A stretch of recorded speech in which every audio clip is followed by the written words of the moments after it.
नमस्ते दोस्तों, तो एक बार फिर स्वागत है आप लोगों का पीकेएस स्टडी जी में। हमने एक नई क्लास स्टार्ट की है जिसमें हम जीके जीएस को कवर करेंगे, जैसे कि खेल से, लेखक और दिवस से। ये जो जितने टॉपिक है इन सब से जो जीके जीएस है वो इम्पोर्टेंट जीके जीएस को कवर करने वाले हैं। तो बने रहेगा वीडियो के अंत तक। और जो क्वेश्चन की पीडीएफ है ये आपको टेलीग्राम पर मिलेगी, ठीक है। तो आप टेलीग्राम में जाके इस पीडीएफ को प्राप्त कर सकते हैं। टेलीग्राम का लिंक मैं डिस्क्रिप्शन में दे दूंगा, या फिर आप ये इसको स्कैन करके टेलीग्राम में जा सकते हैं। चलिए स्टार्ट करते हैं अपनी फर्स्ट क्वेश्चन से। क्वेश्चनों का क्रम गलत हो सकता है लेकिन क्वेश्चन एकदम सही है। क्वेश्चन बहुत इंपॉर्टेंट है, ठीक है। देखो 197, आप इन नंबरों पे नहीं जाइए, ओनली क्वेश्चनों पर जाइए, ठीक है। देखो, प्रधानमंत्री आवास योजना तथा लाभार्थी में कितनी आर्थिक सहायता प्रदान की गई थी? तो ये 1.5 लाख से 2.5 लाख रुपए तक प्रदान की गई थी, ठीक है। किस योजना के तहत महिलाओं को मुफ्त गैस प्रदान की गई थी? तो उज्ज्वला योजना, प्रधानमंत्री उज्ज्वला योजना के तहत। किस योजना के तहत किसानों को 6,000 प्रतिवर्ष की आर्थिक सहायता दी गई थी? तो ये प्रधानमंत्री किसान निधि योजना के तहत, पीएम किसान। किस योजना के तहत लड़कियों की 12वीं में 5,000 रुपए की आर्थिक सहायता प्रदान की जाएगी? तो सुकन्या समृद्धि योजना के तहत। आयुष्मान भारत योजना के तहत लाभार्थियों को कितने रुपए का स्वास्थ्य बीमा कवर दिया जाएगा? तो 5 लाख रुपए का दिया जाएगा। बेटी बचाओ बेटी पढ़ाओ का लक्ष्य क्या है? बेटियों का सशक्तिकरण करना, ठीक है। और स्वच्छ भारत का मिशन क्या है? तो भारत को स्वच्छ बनाना है। डिजिटल इंडिया की योजना का लक्ष्य क्या है? तो भारत को डिजिटल बनाना। भारत में रुपए की पहचान क्या है? तो भारत में रुपए की पहचान ये है। और कौन सा कर संघ द्वारा लगाए गए राज्यों द्वारा उगाह तथा विनियोजित किया जाता है? तो स्टाम्प शुल्क होता है। और 2010 की फोर्ब्स और 20,000 सूची में भारत की कुल कितनी कंपनियां शामिल है? तो 56 कंपनियां शामिल हैं। तेजड़िया और मंदरिया वाणिज्य के किस पहलू से संबंधित है? तो स्टॉक मार्केट से संबंधित है। और कौन सा कर ऐसा है जो कीमत में वृद्धि नहीं होती? जिसकी कीमत में वृद्धि नहीं होती तो आय कर जो है, इनकम टैक्स, इसकी कीमत में वृद्धि नहीं होती। अब भारत में आर्थिक उदारीकरण कब आरंभ हुआ? 24 जुलाई 1991। और नेक्स्ट है निफ्टी, NIFTY किससे संबंधित है? तो ये NSE सूचकांक से संबंधित है। किस स्वर्ण परिषद की रिपोर्ट के अनुसार कौन सा देश स्वर्ण का सबसे बड़ा आयातक है? तो ये भारत है। हार्ड करेंसी का अर्थ क्या है? वह मुद्रा जिसकी आपूर्ति मांग की अपेक्षा कम हो तो हार्ड करेंसी कहलाती है। भारत में GST, goods and service tax कब लागू हुआ? तो ये 1 जुलाई 2017 से लागू हुआ।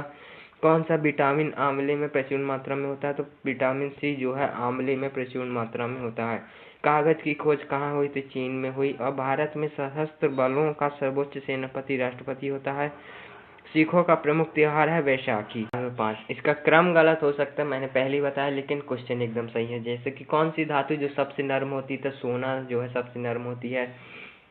दुनिया में जमीन पर सबसे बड़ा जानवर कौन सा है? तो अफ्रीकी हाथी सबसे बड़ा है। क्रिस्टोफर कोलंबस ने 500 साल पहले कौन सा आइसलैंड खोजकर्ता में अमेरिका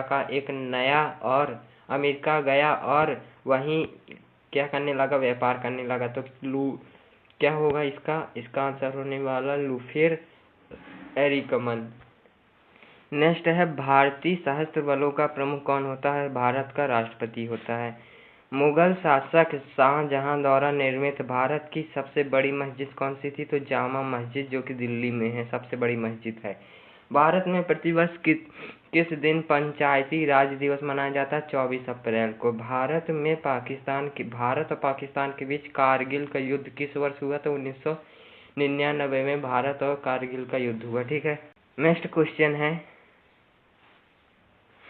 कारगिल विजय दिवस हर साल किस दिन मनाया जाता है? तो ये मनाया जाता है 26 जुलाई को। आइस हॉकी खेल में एक टीम कितने खिलाड़ी होते हैं? 6 खिलाड़ी होते हैं। गुरुत्वाकर्षण की खोज किस वैज्ञानिक ने की? न्यूटन ने की थी। दिल्ली को किस वर्ष भारत की राजधानी बनाया गया? 1911 को बनाया गया। और दिल्ली से पहले भारत की राजधानी कौन सी थी? कोलकाता थी। गोपाल कृष्ण गोखले किस भारतीय महान क्रांतिकारी के राजनीतिक गुरु थे? गांधी जी के।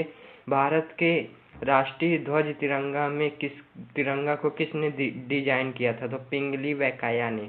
भारत के प्रधानमंत्री जय जवान जय किसान का नारा दिया था तो लाल बहादुर शास्त्री जी ने दिया था, जिनकी मृत्यु जो है ताशकंद समझौता में हुई थी, ताशकंद समझौता में, ठीक है। और रामकृष्ण मिशन की स्थापना किस महान दार्शनिक ने की थी, तो स्वामी विवेकानंद जी ने। भारत के किस शहर को स्वर्ण मंदिरों का शहर कहा जाता, अमृतसर पंजाब को। हमारे शरीर में विटामिन की सबसे तेज होता है जो विटामिन डी होता है। भारत में मानव खोपड़ी में कुल कितनी हड्डियां होती हैं, 22, मतलब 22 हड्डियां होती हैं। अब चलते हैं नेक्स्ट। हमारे देश में लोकसभा के प्रथम अध्यक्ष कौन थे, तो गणेश वासुदेव मावलंकर थे। संविधान की प्रारूप समिति के अध्यक्ष डॉक्टर भीमराव अम्बेडकर थे। भारत एक खोज है, यह पुस्तक की लेखिका कौन है, तो जवाहरलाल नेहरू इसकी लेखक है, लेखिका नहीं। भारत में सर्वाधिक राष्ट्रीय उद्यान किस राज्य में है, तो मध्य प्रदेश में है, एमपी में। लौह पुरुष की उपाधि किसे दी गई थी, तो वल्लभ भाई पटेल को दी गई थी। एडवर्ड जेनर को किस टीके की खोज के लिए जाना जाता है, तो चेचक के लिए जाना जाता है। गंगा नदी को किस वर्ष राष्ट्रीय नदी घोषित किया गया, तो 4 नवंबर 2008 को। भारत के प्रथम लोकसभा आम चुनाव किस वर्ष हुए, तो 1992 में हुए। भारतीय नारियल का सबसे बड़ा उत्पादक केरल है। भारतीय राष्ट्रीय कांग्रेस पार्टी की स्थापना 1885 में हुई थी। 1857 के विद्रोह के दौरान भारत का वायसराय कौन था, लॉर्ड कैनिंग था। भारत के आखिरी लोकसभा चुनाव किस वर्ष संपन्न हुए, 2019 में संपन्न हुए। बैंक ऑफ पिंग्स कहा जाता है क्यूबा को। एक मील में कितने किलोमीटर होते हैं, 1.6 किलोमीटर होते हैं। और अमेरिका में अब तक कितने राष्ट्रपति हो चुके हैं, तो कितने हो चुके, 46 हो चुके हैं। और अभी 47वां कौन बना है, डोनाल्ड ट्रंप जी 47 बने हैं। और उड़ीसा की आधिकारिक भाषा उड़िया है, ठीक है। अब बात करें चीन की आधिकारिक भाषा कौन है, तो चीन की आधिकारिक भाषा है मंदारिन, ठीक है। मंदारिन चीन की आधिकारिक भाषा है। भारत में आखिरी जनगणना किस वर्ष हुई, तो 2011 में। ICBM की फुल फॉर्म क्या है, तो ये है इंटर कॉन्सिलेटेड बैलिस्टिक मिसाइल है, ये एक मिसाइल है, ठीक है। अब चलते हैं नेक्स्ट आखिरी पड़ाव की ओर अपने। तो सोवियत संघ का विघटन किस वर्ष हुआ, तो 1991 में हुआ। भारत के किस राज्य को लैंड ऑफ टेम्पल्स कहा जाता है, उड़ीसा को। गगनयान प्रोजेक्ट किसने लॉन्च किया था, इसरो ने। डोडो का full form defence research and development organisation होता है। भारत के पास कितने परमाणु हैं, 160 से 170 हैं। धारा 170 कब हटाई गई, 2019 में। भारत का एकमात्र राज्य बताइए जहां मार्क्सवादी सरकार है, केरल में। फिदेल कास्त्रो किस देश के राष्ट्रपति हैं, क्यूबा के। भारत का पहला स्वदेशी रूप में विकसित युद्धक विमान का नाम क्या है, तेजस। भारत की आंतरिक सुरक्षा एजेंसी कौन सी है, इसरो। भारत की आंतरिक सुरक्षा कौन सी है, इसरो है। भारत और पाकिस्तान के विरुद्ध लड़े गए पहला युद्ध कौन सा, 1947 का। भारत और चीन सीमा विवाद वाली रेखा कौन सी है, LAC है, जो है LAC, ठीक है। भारत का सर्वोच्च रक्षा सम्मान परमवीर चक्र है। भारत का राष्ट्रीय सुरक्षा परिषद NCC का अध्यक्ष कौन होता है, प्रधानमंत्री होता है। भारत के परमाणु कार्यक्रम के जनक कौन है, डॉक्टर होमी जहांगीर भाभा जी हैं। ये हमने पढ़ चुका था, प्रधानमंत्री आवास योजना, ये सब, ठीक है। अब चलते हैं आगे। तो फ्रेंड्स इस वीडियो में इतने ही। हमने लगभग ना किए होंगे तो लगभग हमने 50 से प्लस क्वेश्चन तो कर ही लिए होंगे GK GS के। तो इन क्वेश्चनों को रिवाइज करते रहिए। PDF और लोगों को टेलीग्राम में जाकर मिलेंगे। मिलते हैं नेक्स्ट वीडियो में, जब तक के लिए